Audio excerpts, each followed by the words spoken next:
Newman City Council regular meeting, August 25th, 2015. Would everyone please stand for the Pledge of Allegiance and please remain standing for the invocation. Ready, begin. I pledge allegiance to the flag of the United States of America and to the republic for which it stands, one nation, under God, indivisible, with liberty and justice for all. Bow your head. Dear Lord, we thank you for bringing us here tonight. We ask that you watch over this great city of Newman. We ask that you give this council the wisdom and the guidance to make the right decisions for this great city. In this we pray, amen. Amen. Okay. Roll call. Councilmember Davis. Present. Graham. Here. Candia. Present. Mayor Pro Tem Martina. Present. Okay, next item would be declaration of conflict of interest. And nobody has any, okay. And tonight, no ceremonial matters. That's number 6. Item 7, items from the public, non-agenda items. So this is an opportunity for anybody to get up if they have an non-agenda item. and speak. Being none, we'll move on to the next item, 8, consent calendar.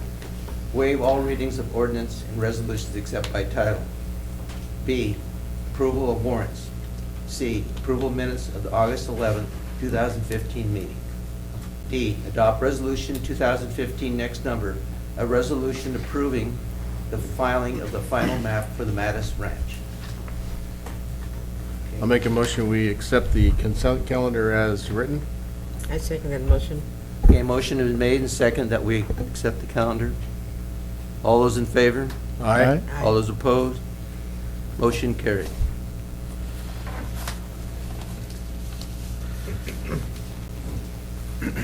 Next item, 9, public hearing. Adopt resolution number 2015, next number, a resolution approving a 20-year solar power purchase agreement with Solar City Corporation and authorizing the city manager to execute the agreement and associated documents. Evening, Mayor Pro Tem and council members. Before you tonight is a resolution authorizing the city manager to sign a 20-year agreement for the city to purchase power from Solar City. Financially, this is how this operation will work. Solar City will build a solar facility on our land located at Inyo and Canal School Road. We will purchase all the power generated from the panels for 8.1 cents per kilowatt. We will send this power to PG&E, where they will credit us on the average of 14.4 cents per kilowatt hour.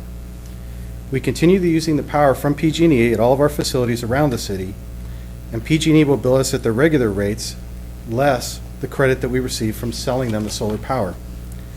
The first year estimate that we should save about $74,000. In the future, as PG&E's rates go up, so does the rate at which we get credited from PG&E. The rate that we pay Solar City for the solar panel power generation will remain the same for the next 20 years. Operationally, it will work like this. Solar City will pay for the improvements to the property, install the solar facility. Solar City will work with PG&E to get us connected. Solar City will pay for any improvements that need to be made on PG&E's side. And then Solar City will maintain the facility at their cost. We only have to make the land available to them and then pay for the power that's generated off of the panels. At the end of the 20 years, we have some options. We can buy that existing system at market value, which would be greatly devalued, continue with the agreement, or have Solar City remove the facility at their cost. Solar City has already done a basic review of the property, and we also had PG&E do a review of their assets that would be affected by this project. Both have come back with positive results. Now, in addition to this, we wanted some additional safeguards built into our agreement. So once the agreement is signed, Solar City will dedicate more of their employees' efforts to create a more detailed plan, engineering and site review. If during the stage it is determined that the cost of improvements, or if it's discovered that there is some underground that we would incur significant cost to relocate, making the 8.1 cents per kilowatt hour unattainable, we can both walk away from the agreement at no cost to the city. Also, as an additional safeguard, if we proceed and the facility is built and it fails to perform, that is, to produce the power that it was promised, Solar City will send us a refund check. This performance review will be conducted at the end of each 5-year period. Tonight, staff is asking that you open a public hearing to take comments on the agreement and then vote on the resolution. Michael Carpel is here from Solar City, and both of us will gladly answer any questions you might have. Okay, since this is a public hearing, I'll now open it up to the public for any comments. Being none, I bring it back to the council for decision. I have a couple questions. Sure.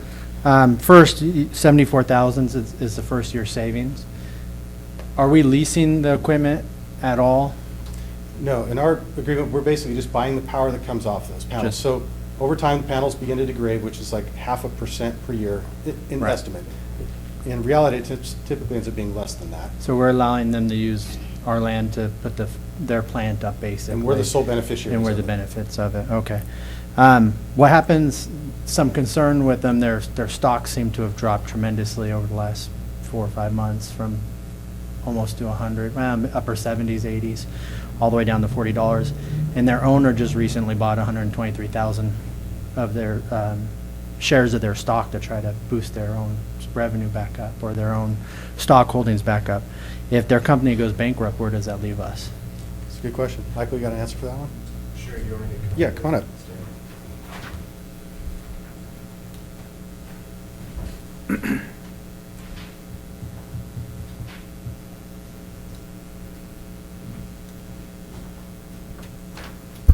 Good evening. Thank you for having me. I'm Michael Carpel. I'm with Solar City. To answer your question regarding what were to happen should Solar City go out of business. So the way that these agreements are financed, we raised $1 billion in April with Credit Suisse to fund this project and hundreds of similar projects. So should Solar City go out of business, the fund and Credit Suisse is backing the project, and they would get someone with sort of equivalent experience operating and maintaining these types of agreements to maintain the agreement. So you're not just being backed by Solar City, you're being backed by Credit Suisse. In terms of the stock situation, I mean, our stock is still very healthy. I think a lot of solar companies are under pressure right now, and a lot of that just has to do with the fact that there are still subsidies out there, and that we're not truly independent of subsidies. That being said, most energy industries have subsidies, and we're very confident in terms of our long-term health. Just to give you a perspective, Solar City, we have 32 operation centers in California. We have the largest market share in both commercial and residential, and with our infrastructure, we have the lowest cost structure in the industry. So in terms of any solar company being able to make it, we're very well positioned. And I think Elon Musk bought $5 million worth of shares recently because I think he thinks it's a good deal and believes in the company. So all very valid questions, and I'm happy to answer any others. That pretty much covers mine. Sure. And Council, I think it's important to also note that we're not putting up any money. Right. We're only buying power that's being generated from this. So the initial investment is through Solar City and their investors, whereby the city is only benefiting from the creation of the solar energy. The only thing we really have out would be outstanding would be our land, and putting it on our land. So if there was a cost to remove it, Solar City would be responsible for removing it, or we could make a claim on it and say we want to capture that if it's not removed in a certain amount of time. So Good deal. Thank you. Michael, I had one question. On the 20-year lease, I think it said 1.4 million to around 3.2 is the amount of money that could be generated during that period of time. It seems like a big fluctuation. I just wondered what causes that. I can answer that one. Basically, the low number is if we had just taken this year's savings and just continue that out for the 20 years. Okay. The other one takes into account PG&E's rates going up, degradation of the panels, additional savings that could come over that period. So that's why it's the wide swing. We're thinking it's going to be closer to the 3 million mark just because PG&E is going to continue to raise their rates. And with more people switching away from PG&E to solar, they have to find a way to recoup their money to support their infrastructure, to do repairs and stuff on it. So just seems like that's going to be the way it's going to be. Thank you, thank you. Any other questions? I'll bring it back to the council for, I'm sorry. Please, would you mind going up to the podium?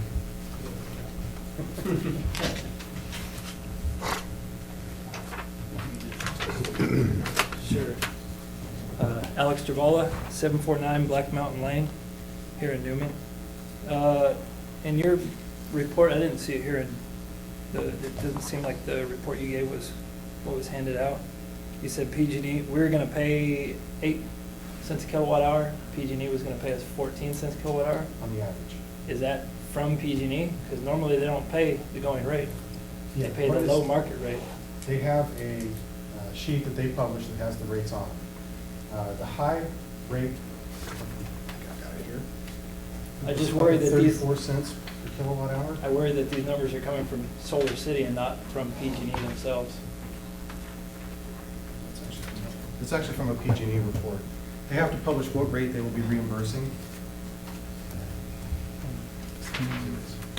So peak summer rate is at 34.7 cents per kilowatt hour. So at that point, we'll be buying it for 8, getting credited at 34.7. And this will be at the high point when the panels will be generating their most. At the partial peak, it goes down to 14.5. And then down at the off peak, it's at 0.6. Now that's going to be at the low end when the panels aren't producing a whole lot. And PG&E obviously wouldn't be paying a whole lot at that point because they don't have that high a demand. But these are actually off of the PG&E website. Okay, can we get a copy of that too? Sure. And then, is there,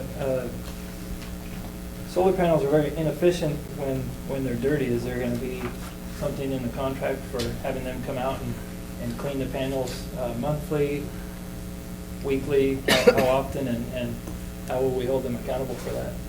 Well, they're responsible for producing it.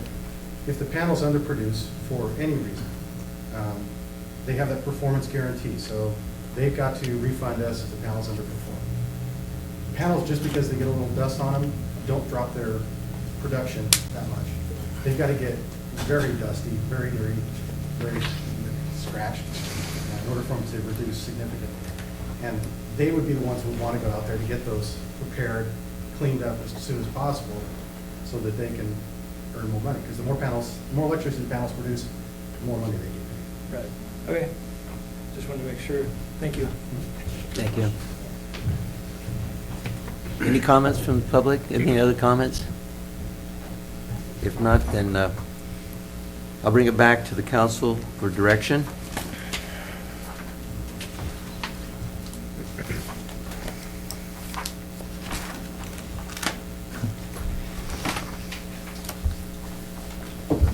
I move that we adopt resolution number next, a resolution approving a 20-year solar power purchase agreement with Solar City Corporation and authorizing the city manager to execute the agreement and the associated documents. Do I have a second? I second that motion. Okay. All those in favor? Aye. All those opposed? Motion carried. 10, regular business.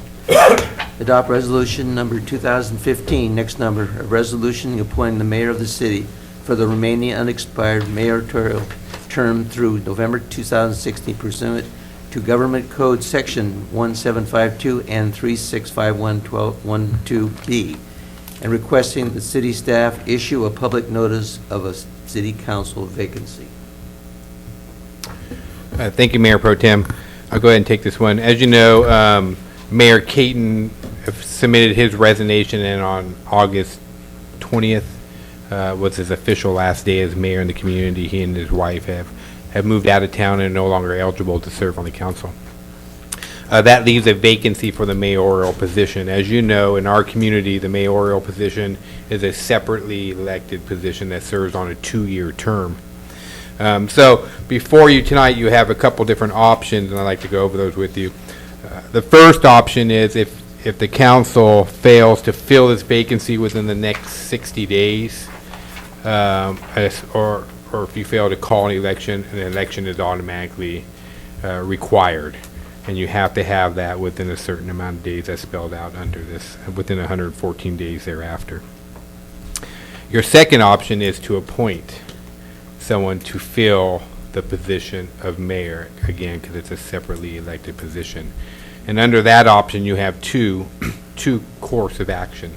One, you as a council can select someone who's already on your council to fill that unexpired term, which would expire in November of 2016. And then you could appoint to the vacant council member's position if you so chose from your group. If you elected not to choose from your group, you could then have direct staff to advertise for the position of mayor. People could come in, submit their applications. You could go through a process whereby you could either interview or do some kind of selection process. And if you can get to a majority decision of the council, then that person could be appointed to the term of the mayor position, again, which expires in November 16. If, under the first cause of action where you elect to appoint a council member to fill that term, the mayoral term, then what you would do then is direct staff to advertise for a vacant council member position, and whoever term it is, we would say that would expire at that point in time, which is either, some of those positions are November of 16, some of those are November of 18. So if you were just elected last November and you were appointed a mayor, that term would go to November 18. The appointment process, again, would be similar. You would call and ask staff to call and ask people to submit applications, and then define a process by which you want to select somebody. And if a majority of the council members make a motion and approve it, that person would then be appointed to the vacant city council member position. So there's a couple different options for you. We provided one option for you tonight with just a resolution that would allow you to move forward tonight if you decide to select someone from your council. If not, you can direct staff to go ahead and advertise for the mayoral position.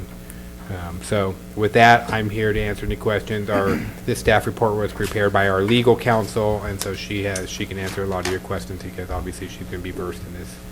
So with that, that concludes our presentation tonight.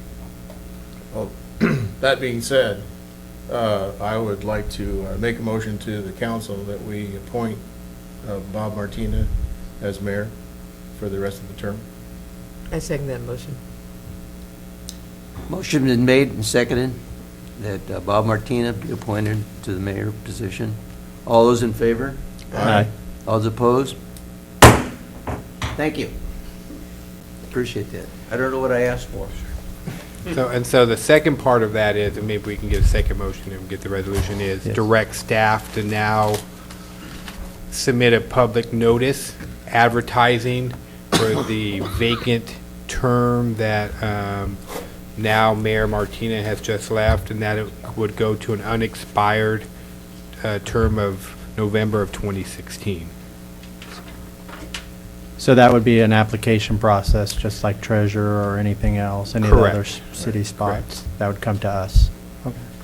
Correct. And do you want to speak a little bit about what you... The appointment process basically mirrors what we just discussed here.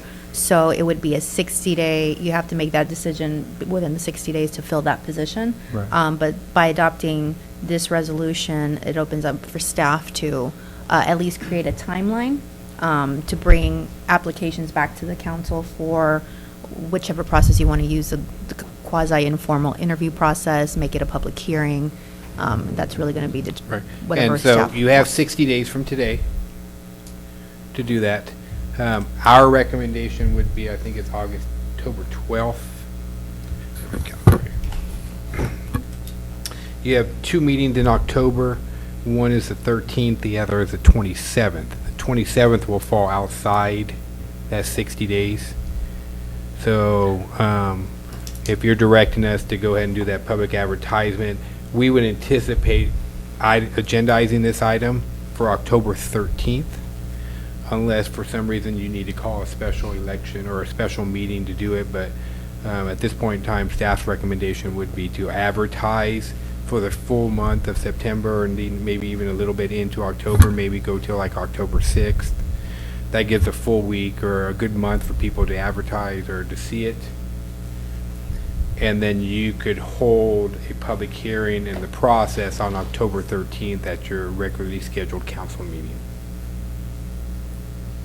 So if we didn't come to agreement that night on, say we had 10 applicants, and we didn't come to an agreement that night on one specific applicant, then it'd go to an election, because then we'd be outside the 60 days Not- shortly thereafter? Not necessarily. Let's just say, for instance, you had 10, but you were narrowed it down to 2. You could then call another special meeting to look back at Yeah. some finalists. I'll call them finalists, if you will. But if you're not completed by 60 days from today, which, maybe we'll call that I'm just off the head, we'll call that the 26th, then you're going to have to go to a special election. But, you do have the opportunity, if you do the 13th, you still have, another 10 days or so to call a special meeting to allow the process to continue if for whatever reason you are unable to complete the process during the first day. Does that make sense? Yeah. And we're too late to throw it on the November ballot, right? The November election? Yeah, I believe we're too late Yeah. for that. Everybody's Correct. okay. Generally, you have to get stuff to call for a consolidation of elections in like June and submit a bunch of other things on there, Okay. so.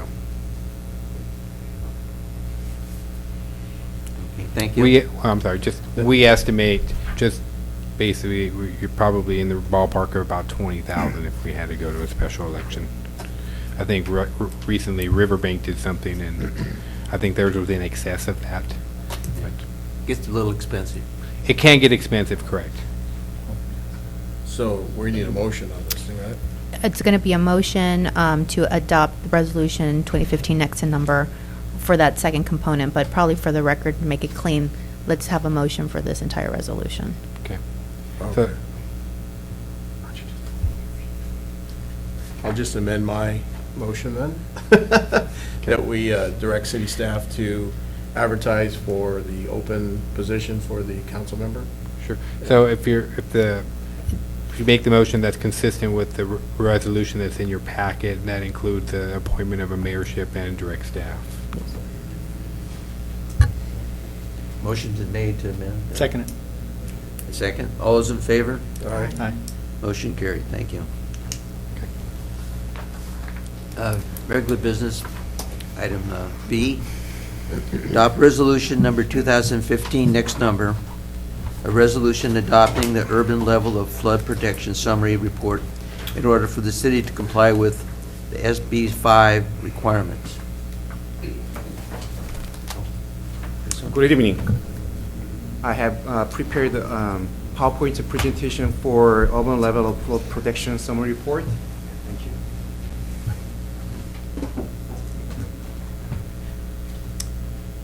This is the background of the summary report. The Hurricane Katrina in 2005, that initiated, that raised a huge concern for California because we have a lot of big chance to get big storm as like Katrina. So Central Valley Flood Protection Act was initiated in 2008, including SB 5, Senator Bill 5. SB 5 established urban level of flood protection, which is called ULOP. That ULOP include 200-year storm event, not 100-year, focused on the 100-year storm event, which means that the FEMA's the map, flood map. But however, ULOP focused on 200-year storm event. That only applies to the new development in the future. It doesn't apply to the existing development. Definition regarding the shallow flooding and local drainage has been amended. And shallow flooding and local drainage definition defined by DWL work group. And in 2013, the urban level of flood protection criteria were, updated. It's finalized in 2013. So there were some change or revision because of some input from the local communities. So that criteria was finalized in 2013.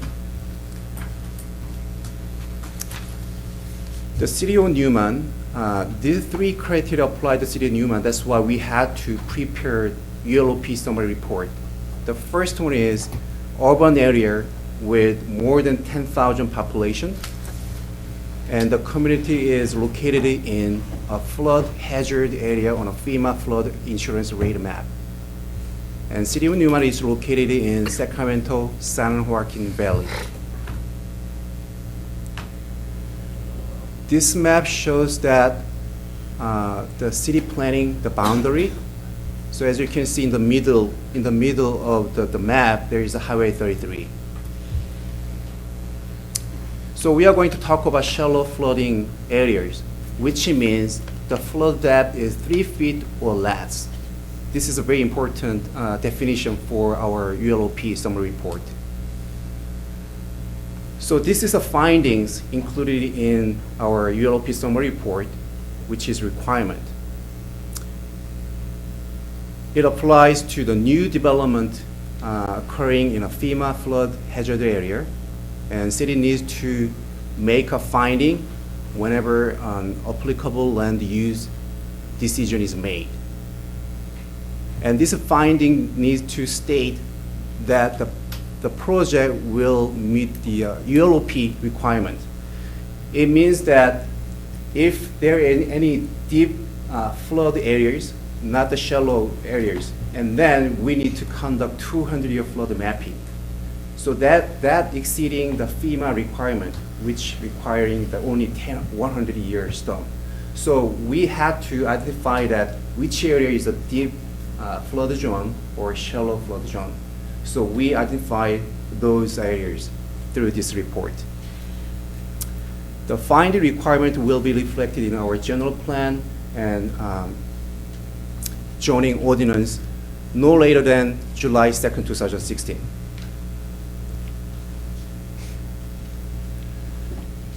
This map is very important as part of because that affects our requirement. The green zone in this map means that the shallow flood areas, which means the flood depth is 3 feet or less. That means the impact on our community is very minimal. However, the orange areas in this map means that it's a deep the flood area, which means is 3 feet higher than 3 feet the flood depth. So that means it might affect the community more significantly. So through this ULOP summary report, we identify the shallow flood zone, so which means that we don't need to require 200-year flood mapping per the requirement of SB 5. So this is the result of our report. The City Council should adopt the ULOP summary report as part of our requirement of SB 5. And ULOP summary report may be referenced as the part of the future findings. So that means whenever the developer want to develop their new development in this region, they need to check the area, which areas, a shallow zone or deep flood zone. If their future development falls in the deep flood zone, they must conduct 200-year flood mapping per their expense. So basically, through the ULOP summary report, as I mentioned, we identified that which area is a shallow flooded areas. That area doesn't require any 200-year flood mapping. So that affects our budget because if we need to conduct the 200-year flood mapping, that is very expensive. That will affect our budget. However, through this summary report, we identified that we don't need to conduct 200 mapping the effort. So I can answer to any question you may have.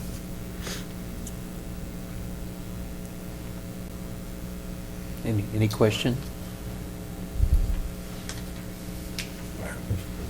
how well are we protected at this point? You know, we've got this area that it's 3 feet or less, then you've got the other area that in excess of 3 feet. Yeah, that is based on 100 storm event.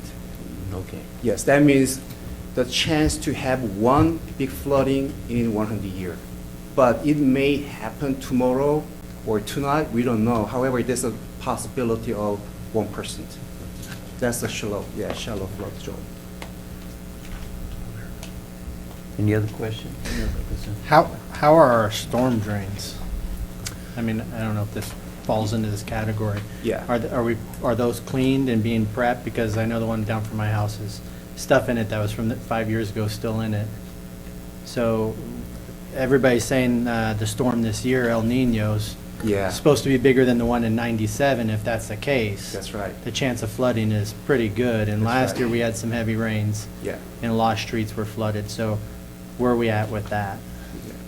Actually, today, our staff discussed the El Nino. It's called the Super El Nino because the Super El Nino patterns following 1997, if the pattern remains same next several months, there is a really high chance to have a huge storm hitting these areas.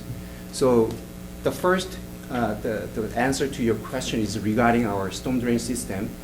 So basically, our design standard is focused on 10-year storm. Because if we focus on 100 storm event, we are ending up with huge expense. So 10-year storm event design is based on like a piping size or number of catch basin. However, to protect our resident, we put a backup as a storage system. That means if you see the parks, actually there's a dual use park. So in the normal time, we can play soccer, we can enjoy a lot of the outdoor activities. However, that will be working as a backup system, covering up to 100-year storm, because that's called detention basin. So in order to address your concern regarding the El Nino, so the city has developed the emergency manual. So we are going to conduct ICS.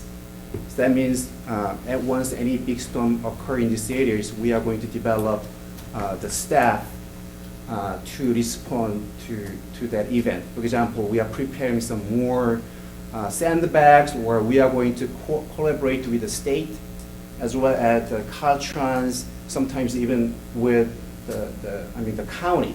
So we have the system to address to that concern. So we are working on that right now. How about just the cleaning of the drain systems to prep for this year? Yeah, we have O&M manuals. That means normally the west season starts October.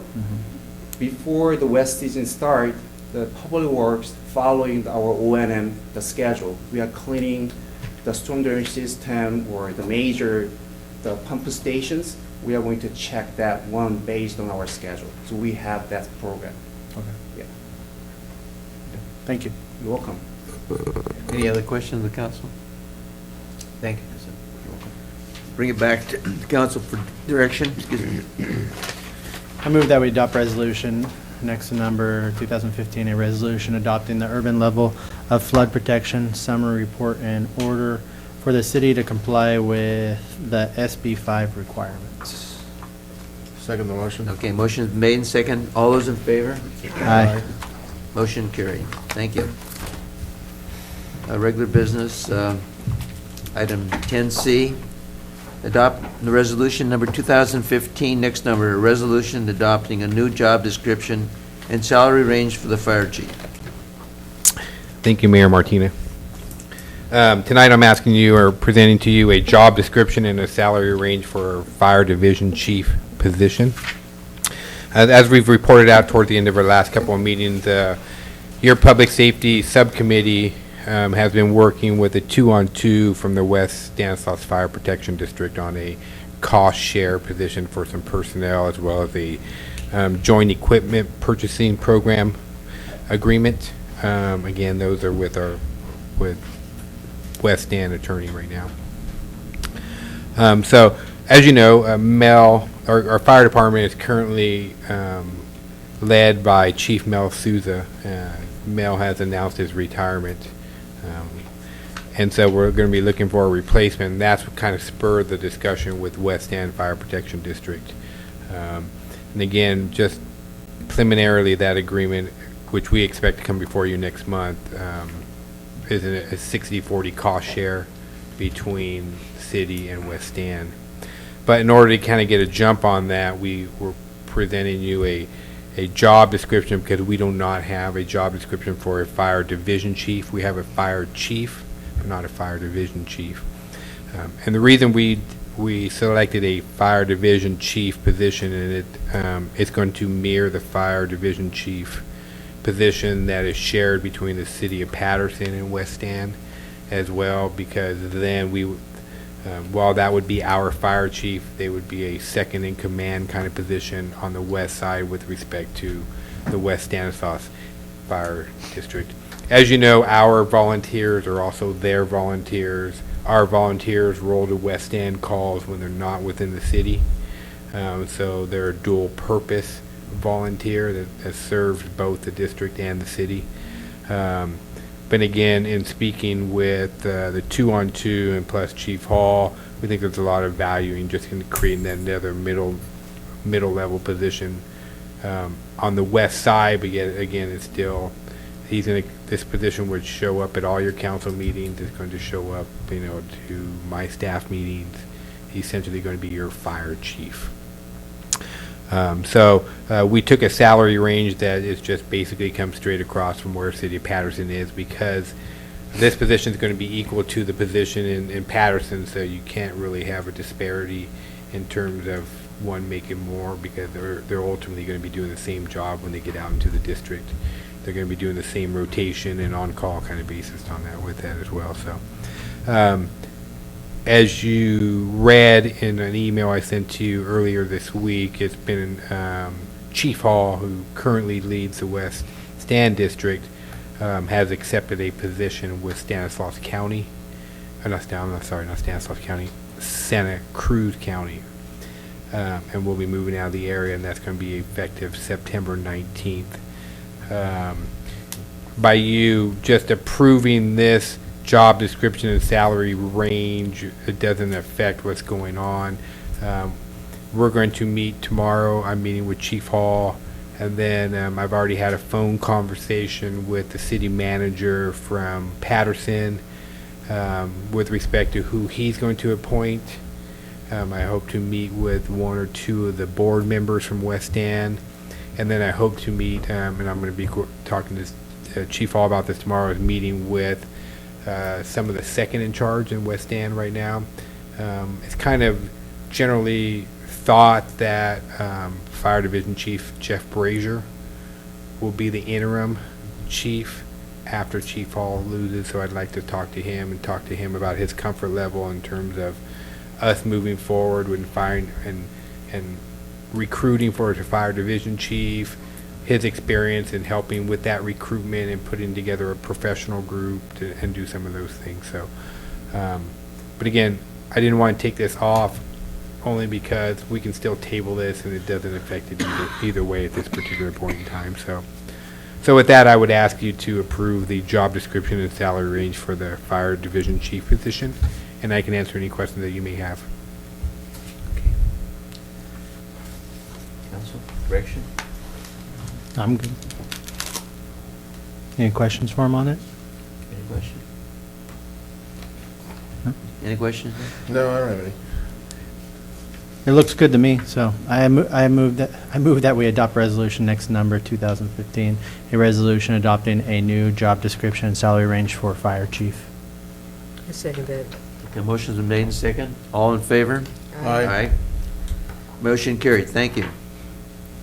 Item number 11, items from District 5, Stanislaus County Supervisor Jim D. Martini.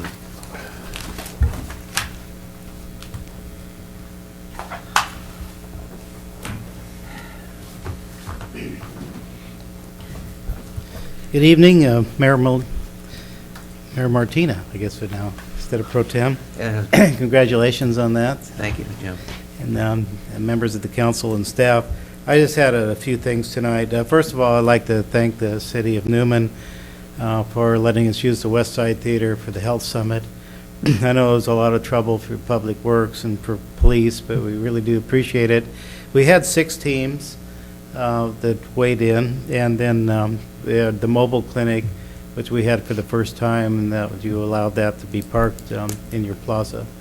I thought the event went really well. I mean, we had around 120 people there, and we had about a dozen vendors. So it's we do appreciate your hospitality for it. It just was a nice event, and I don't think it could have happened without the city's cooperation. So I want to let you know that I do appreciate that.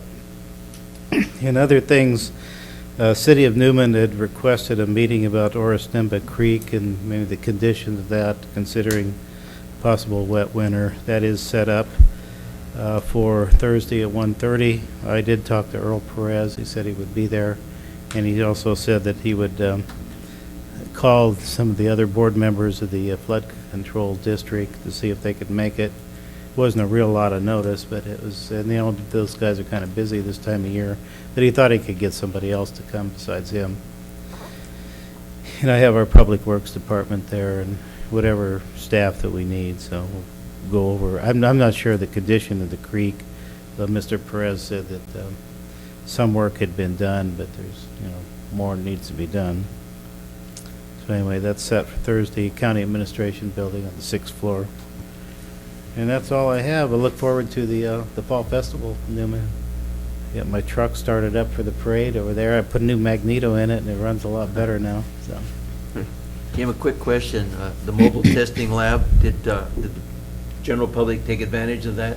I know it was there, and I couldn't stay to see how many people. As far as I know, I mean, I went in for a check myself, blood Yeah. pressure and stuff. I know there were people coming in because I got several questions about, was there a charge for it? I don't know, there was no charge. But once we got the weigh-in, we moved inside, and had the, part of the program, I came after Mayor Caton at the time, so I didn't go back outside to see how many people used it. But I know there was interest in it because I was asked about it. And I went myself, so that is quite a rig. I don't know how much money they spent on that thing, but I mean, it's got to be a lot. Yeah. That's a motor home, it's got 2 exam rooms, had a lot of electronic equipment. They had a nurse there, and so it was just a nice thing that Sutter Health did. It was very nice. Thank you. Okay, item 12, items from the city manager and staff. Thank you, Mayor and members of the council. Just, we talked a little bit about it, but as you know, Chief Hall, I believe in the middle of next month, will be leaving West Stand Fire Protection District, and they'll be getting an interim chief in the meantime. So, like I said, I've already had conversations with the city manager from Patterson regarding, because they have a say in who the fire chief is going to be over there. So, talked to him a little bit about it. I'm trying to set up meetings with members of the Fire Protection District Board just to kind of move this on. I think it's one thing I would like to throw out there, because it's going to be on your next meeting. There's some vacancies on some committees that have been vacated. Some of those may be able to wait until you get a new member, but one I think may be important, I'd like to just throw it out there and for you to think about it, is the 2+2 Public Safety Committee that Councilmember Graham also sits on, and Mayor Caton sat on that one as well. So there's issues that, right now it's fire and doing a cost sharing for personnel and equipment, and we discussed a couple different things. We discussed 911 dispatch and a few other things. So I'm going to ask you at your next meeting if anybody's going to be interested in that. If not, we can wait till that's done. But with the fire one, I think it might be important to try to fill that sooner than later.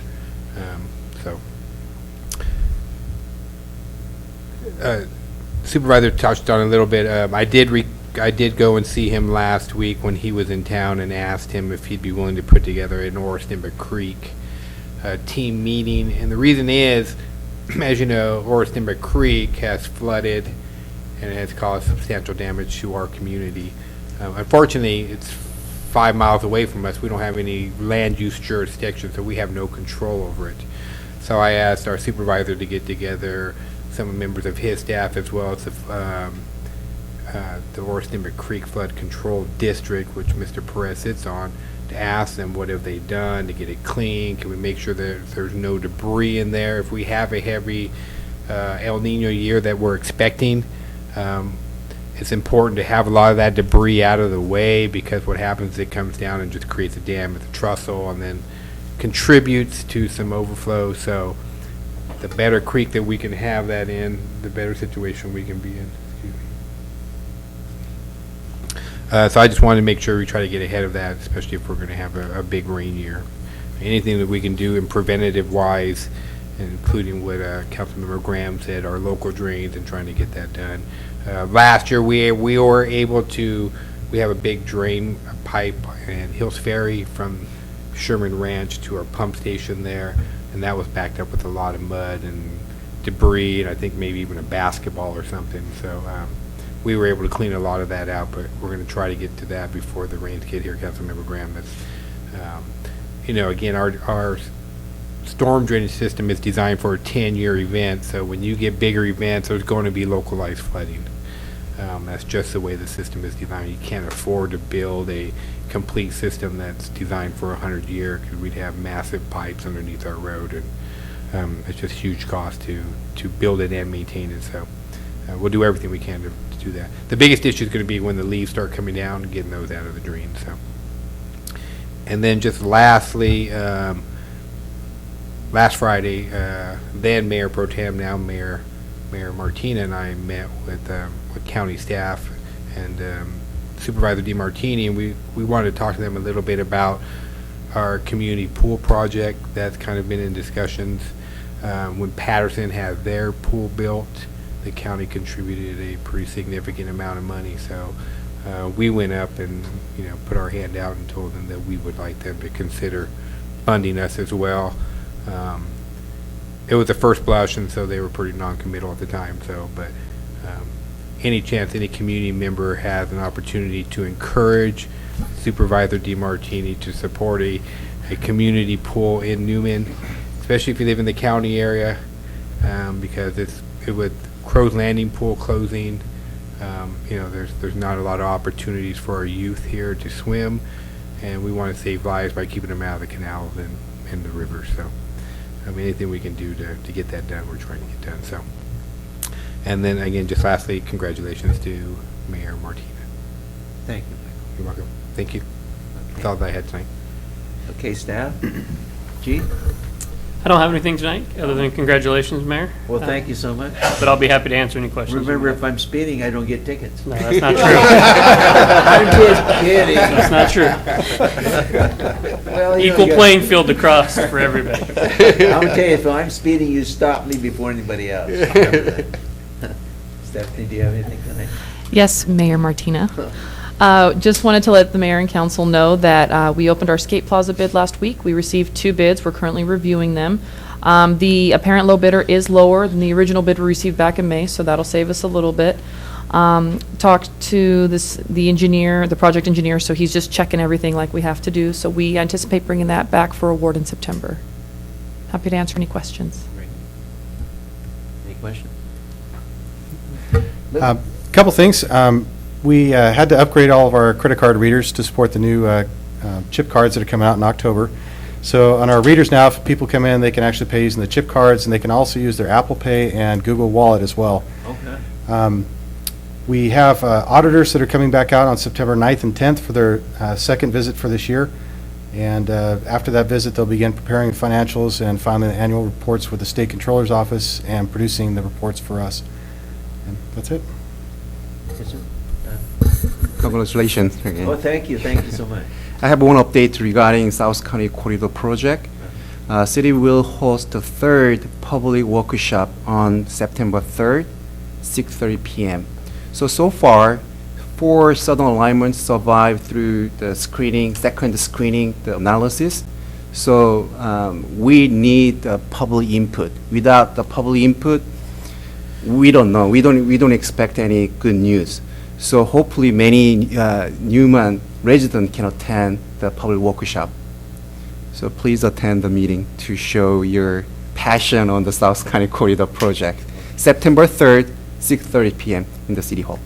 Thank you. Thank you so much. And council members. Casey? Congratulations. Thank you. And then for anybody that's going to be watching the replay of this video, I encourage you guys to apply for the open position. We need as many people that are willing to come in.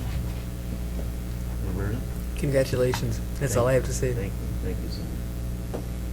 Nick? Congratulations, Bob, you deserve it. And I've got nothing to say. Okay. That's it. The only thing I'd like to say is thank you, the council, for your vote of confidence. It means a lot to me. It means more than you can ever imagine. And I promise to represent you and to be a team and do better things for the city of Newman. And, there's great things coming. There's a lot of projects. And Doesn't that mean he owes cookies next meeting? And the I last think that's what it means. though. I think you're right. Yeah. Last item I'd just like to mention, we have the Newman Fall Festival coming up. And I have been talking to Michael, and in the past, we've used electric cars, and I think we plan on using them. We'll use 3 of them, and then Roberta would like to ride with one of us, who's ever the best driver. Or the fastest. And with that, I'll ask for a motion to adjourn. I'll make a motion, we adjourn. Second it. Motion's been made and second. All those in favor? Aye. Aye. Meeting adjourned. Thank you, everyone, for coming.